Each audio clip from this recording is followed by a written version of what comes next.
ఈ పార్లమెంట్ ఎన్నికల్లో మా పార్టీ అభ్యర్థుల గెలుపు కోసం పార్టీ విజయం కోసం అహర్నిశలు కష్టపడ్డ గులాబీ సైనికులందరికీ రాష్ట్ర వ్యాప్తంగా తెలంగాణ వ్యాప్తంగా హృదయపూర్వకంగా ప్రణామాలు ధన్యవాదాలు తెలియజేస్తా ఉన్నా. ఎందుకంటే సామాన్యమైన విషయం కాదు.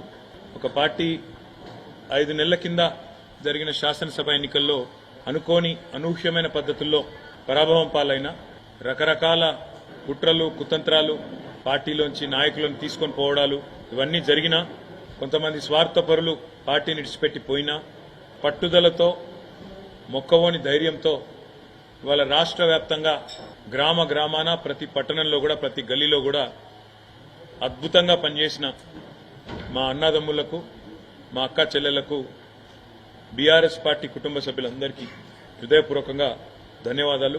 ఒకవైపు క్షేత్రస్థాయిలో మా నాయకులు కార్యకర్తలు బలంగా పనిచేయడం, మరొక వైపు సోషల్ మీడియాలో కూడా అంతే స్థాయిలో ఎప్పటికప్పుడు ప్రత్యర్థుల దుష్ప్రచారాలను విమర్శలను తిప్పికొడుతూ సోషల్ మీడియాలో కూడా అద్భుతంగా పనిచేసిన మా సోషల్ మీడియా వారియర్స్ అందరికీ కూడా హృదయపూర్వకంగా ధన్యవాదాలు.